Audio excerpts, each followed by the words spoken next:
사무엘상 28장 3절에서 19절 말씀입니다. 사무엘이 죽었으므로 온 이스라엘이 그를 두고 슬피 울며 그의 고향 라마에 장사하였고 사울은 신접한 자와 박수를 그 땅에서 쫓아내었더라. 블레셋 사람들이 모여 수넴에 이르러 진침해 사울이 온 이스라엘을 모아 길보아에 진쳤더니 사울이 블레셋 사람들의 군대를 보고 두려워서 그의 마음이 크게 떨린지라. 사울이 여호와께 묻자오되 여호와께서 꿈으로도 우림으로도 선지자로도 그에게 대답하지 아니하시므로 사울이 그의 신하들에게 이르되 나를 위하여 신접한 여인을 찾으라. 내가 그리로 가서 그에게 물으리라. 하니 그의 신하들이 그에게 이르되 보소서, 엔돌에 신접한 여인이 있나이다. 사랑하는 형제 여러분, 4월 8일 금요일 새벽 묵상에 오신 것을 환영합니다. 다윗의 블레셋 도피로 인해서 블레셋의 가드 왕에게 용기를 북돋우는 효과가 있었던지 가드 왕 아기스는 이스라엘을 치려고 나왔습니다. 사울과 이스라엘에게 큰 위기죠. 3절 사무엘이 죽었으므로 온 이스라엘이 그를 두고 슬피 울며 그의 고향 라마에 장사하였고 사울은 신접한 자와 박수를 그 땅에서 쫓아내었더라. 이것은 25장에서 사무엘의 죽음을 이미 말했지만 다시 말하는 이유는 사울이 신접한 여인을 찾은 배경을 말하는 것이고요. 사울은 과거 집권 초기에 신접한 자와 박수, 즉 남자 무당을 박수라고 하죠. 신접한 자와 박수를 추방하는 종교 개혁을 했었는데요. 이제 블레셋의 침략으로 위기에 빠진 사울이 신접한 여인을 찾을 정도로 타락한 것을 보여주는 것입니다. 블레셋 사람들이 모여 4절 블레셋 사람들이 모여 수넴에 이르러 진침해 사울이 온 이스라엘을 모아 길보아에 진쳤더니 사울이 블레셋 사람들의 군대를 보고 두려워서 그의 마음이 크게 떨린지라. 지도를 볼게요. 처음에 블레셋은 아벡에 모였었는데 이 수넴으로 이렇게 60km 정도 떨어진 곳이거든요. 이렇게 걸어 올라간 것은 아마도 북부 이스라엘과 남부 유대인들을 단절시키기 위한 것으로 보이고요. 사울은 이 전략적 요충지인 길보아산으로 온 이스라엘을 총집결시켜서 진을 쳤습니다. 길보아산에서는 수넴의 블레셋 진이 보였고 사울은 그동안 블레셋 군과 싸워서 여러 번 이겼음에도 불구하고 이번에는 두려움에 떨었습니다. 하나님께서 자신을 버렸다는 사실을 알고 있기 때문에 아마 더욱 공포스러웠을 거예요. 6절 사울이 여호와께 묻자오되 여호와께서 꿈으로도 우림으로도 선지자로도 그에게 대답하지 아니하시므로. 이스라엘의 왕에게는 하나님께서 계시를 주시는 것인데요. 하나님은 어떤 방법으로도 사울에게 응답하지 않으셨습니다. 여기서 우림과 둠밈을 줄여서 말하는 것이고요. 아히멜렉과 85명의 제사장을 사울이 학살한 이후 아히멜렉의 아들 아비아달이 에봇을 가지고 다윗에게 도망쳤잖아요. 에봇 흉패에 두는 우림과 둠밈은 이제 사울에게 없고 다윗에게 있는 것이죠. 이제 사무엘도 죽어서 없고 그래서 사울은 극히 혼란에 빠진 것입니다. 제사장 학살 사건 때문에 사울 주변에는 선지자들도 없었을 것입니다. 7절 사울이 그의 신하들에게 이르되 나를 위하여 신접한 여인을 찾으라. 이렇게까지 하고 있습니다. 자, 8절부터 듣겠습니다. 사울이 다른 옷을 입어 변장하고 두 사람과 함께 갈새 그들이 밤에 그 여인에게 이르러서는 사울이 이르되 청하노니 나를 위하여 신접한 술법으로 내가 내게 말하는 사람을 불러올리라. 하니 여인이 그에게 이르되 내가 사울이 행한 일 곧 그가 신접한 자와 박수를 이 땅에서 멸절시켰음을 아나니 내가 어찌하여 내 생명의 올무를 놓아 나를 죽게 하려느냐 하는지라. 사울이 여호와의 이름으로 그에게 맹세하여 이르되 여호와께서 살아계심을 두고 맹세하노니 내가 이 일로는 벌을 당하지 아니하리라. 하니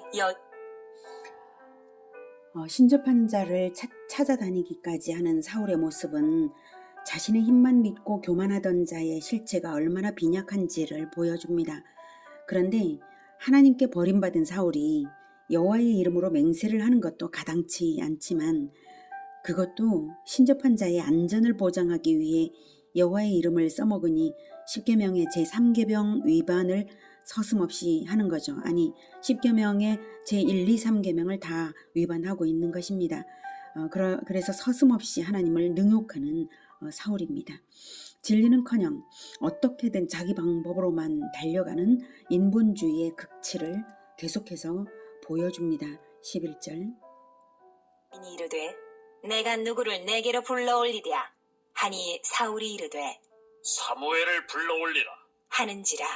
여인이 사무엘을 보고 큰 소리로 외치며 사울에게 말하여 이르되 당신이 어찌하여 나를 속이셨나이까? 당신이 사울이시니이다. 왕이 그에게 이르되 두려워하지 말라. 내가 무엇을 보았느냐? 하니 여인이 사울에게 이르되 내가 영이 땅에서 올라오는 것을 보았나이다. 하는지라. 사울이 그에게 이르되 그의 모양이 어떠하냐? 하니 그가 이르되 한 노인이 올라오는데 그가 겉옷을 입었나이다. 하더라. 사울이 그가 사무엘인 줄 알고 그의 얼굴을 땅에 대고 절하니라. 사무엘이 사울에게 이르되 네가 어찌하여 나를 불러올려서 나를 성가시게 하느냐? 하니 사울이 대답하되 나는 심히 다급하니이다. 블레셋 사람들은 나를 향하여 군대를 일으켰고 하나님은 나를 떠나서 다시는 선지자로도 꿈으로도 내게 대답하지 아니하시기로 내가 행할 일을 알아보려고 당신을 불러올렸나이다. 하더라. 사무엘이 이르되 여호와께서 너를 떠나 네 대적이 되셨거늘 네가 어찌하여 내게 묻느냐? 여호와께서 나를 통하여 말씀하신 대로 내게 행하사 나라를 내 손에서 떼어 내 이웃 다윗에게 주셨느니라. 네가 여호와의 목소리를 순종하지 아니하고 그의 진노를 아말렉에게 쏟지 아니하였으므로 여호와께서 오늘 이 일을 내게 행하셨고 여호와께서 이스라엘을 너와 함께 블레셋 사람들의 손에 넘기시리니 내일 너와 내 아들들이 나와 함께 있으리라.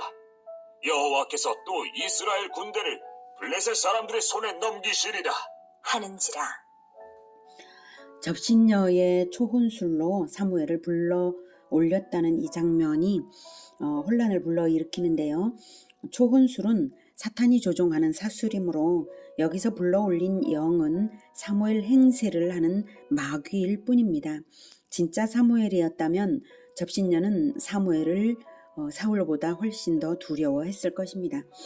초혼술로 불러낸 영이 사무엘이 아니라는 성경적 근거로서 예수님의 말씀을 들어보겠습니다. 누가복음 16장 19에서 31절에 예수님께서 들려주신 이야기죠. 누가복음 16장 19에서 31절. 부자와 거지 이야기를 예수님께서 들려주시는데요. 여기에서는 아브라함이라는 실명이 나옵니다. 그것은 곧 예수님께서 해주시는 이 말씀이 어떤 비유가 아니라 실제라는 것을 알 수 있는 것입니다. 19절부터 들어보겠습니다. 한 부자가 있어 자색 옷과 고운 베옷을 입고 날마다 호화롭게 즐기더라. 그런데 나사로라 이름하는 한 거지가 헌데투성이로 그의 대문 앞에 버려진 채 그 부자의 상에서 떨어지는 곳으로 배불리려 하네. 심지어 개들이 와서 그 헌데를 핥더라. 이에 그 거지가 죽어 천사들에게 받들려 아브라함의 품에 들어가고 부자도 죽어 장사되매 그가 음부에서 고통 중에 눈을 들어 멀리 아브라함과 그의 품에 있는 나사로를 보고 불러 이르되 아버지 아브라함이여 나를 긍휼히 여기사 나사로를 보내어 그 손가락 끝에 물을 찍어 내 혀를 서늘하게 하소서. 내가 이 불꽃 가운데서 괴로워하나이다. 아브라함이 이르되 이에 너는 살았을 때에 좋은 것을 받았고 나사로는 고난을 받았으니 이것을 기억하라. 이제 그는 여기서 위로를 받고 너는 괴로움을 받느니라. 그뿐 아니라 너희와 우리 사이에 큰 구렁텅이가 놓여 있어 여기서 너희에게 건너가고자 하되 갈 수 없고 거기서 우리에게 건너올 수도 없게 하였느니라. 이르되 그러면 아버지여 구하노니 나사로를 내 아버지의 집에 보내소서. 내 형제 5이 있으니 그들에게 증언하게 하여 그들로 이 고통받는 곳에 오지 않게 하소서. 아브라함이 이르되 그들에게 모세와 선지자들이 있으니 그들에게 들을지니라. 이르되 그렇지 아니하니이다. 아버지 아브라함이여 만일 죽은 자에게서 그들에게 가는 자가 있으면 회개하리이다. 이르되 모세와 선지자들에게 듣지 아니하면 비록 죽은 자 가운데서 살아나는 자가 있을지라도 권함을 받지 아니하리라 하였다. 하시니라. 네, 이 말씀에서 죽은 자들이 분명히 아브라함의 품, 즉 낙원에 들어가든지 음부의 고통 중에 들어가든지 하는 것이지 그 영이 자유로이 접신녀의 부름을 받아 나왔다 들어갔다 할 수 없는 것을 알 수가 있습니다. 26절에 그뿐 아니라 너희와 우리 사이에 큰 구렁텅이가 놓여 있어 여기서 너희에게 건너가고자 하되 갈 수 없고 거기서 우리에게 건너올 수도 없게 하였느니라. 네, 하나님의 질서가 영의 세계에서 분명하게 구획되어 있는 것이고요.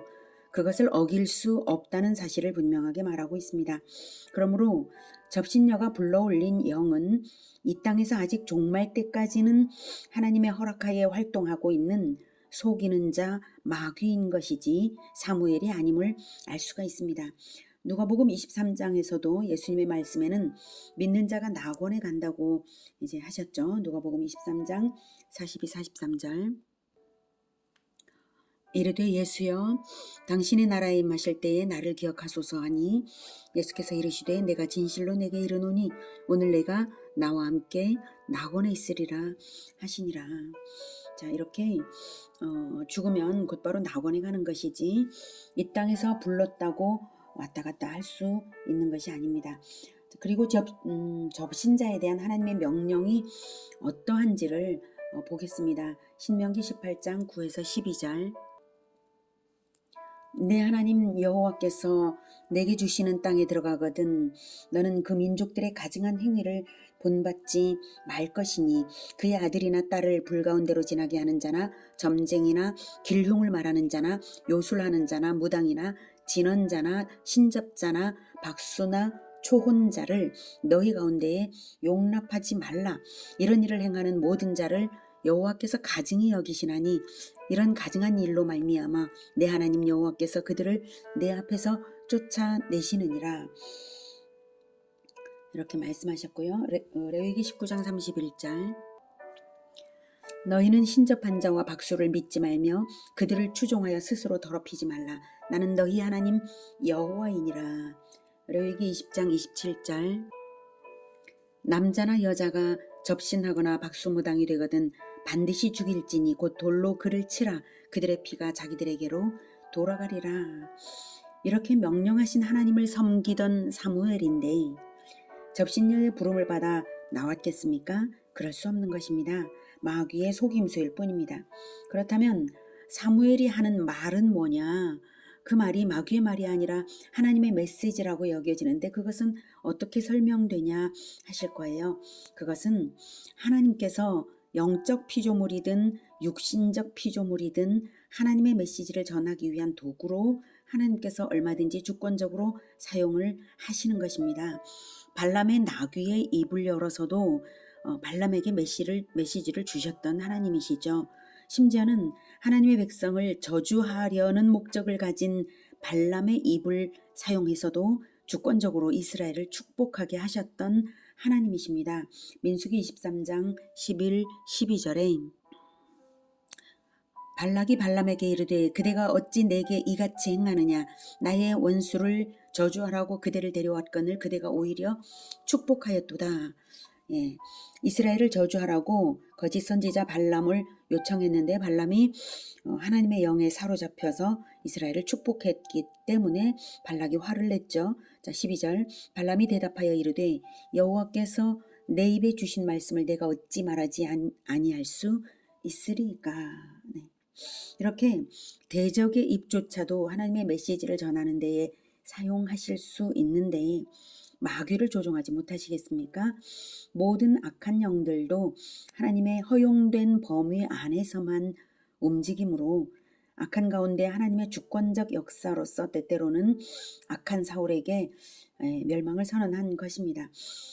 오늘은 악한 자의 인본적 수단들이 얼마나 가증한 것인지를 보았습니다. 인본적 수단들의 결국이 그러하다는 것도 알게 되었습니다.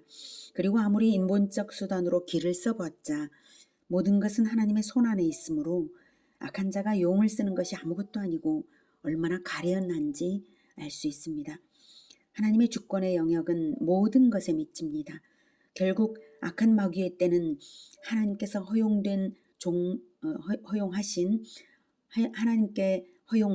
하나님께서 허용하신 종말까지일 뿐이며, 그것마저도 예수님의 십자가 이후 마귀는 머리를 상하여서 있는 상태이므로 예수님의 이름을 가진 성도들이 예수님의 이름으로 마귀를 대적할 때 얼마든지 즉시로 물리쳐지는 것입니다. 야고보서 4장 7에서 8절은 이렇게 말씀하십니다. 그런즉 너희는 하나님께 복종할지어다. 마귀를 대적하라. 그리하면 너희를 피하리라. 하나님을 가까이 하라. 그리하면 너희를 가까이 하시리라. 죄인들아, 손을 깨끗이 하라. 두 마음을 품은 자들아, 마음을 성결하게 하라. 주권자 하나님의 영광을 가리는 어떤 인본적 술수도 쓰지 않기를, 마귀를 대적하며 정결한 마음으로 오직 하나님만 섬기는 우리 모두가 되기를 기원합니다. 기도하겠습니다. 거룩하신 하나님,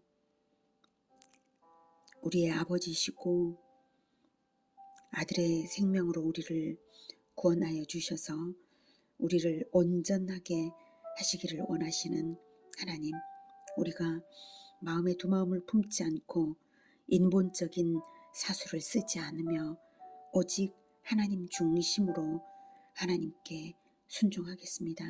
주님, 우리의 마음을 붙잡아 주시옵소서. 그래서 인본적인 마음을 버리게 하여 주시며 오직 하나님을 의지하여 끝까지 마귀를 대적하며 승리하는 우리 모두가 되게 도와 주시옵소서. 예수님의 이름으로 기도드립니다. 아멘. 이어지는 시간은 개인 기도 시간입니다.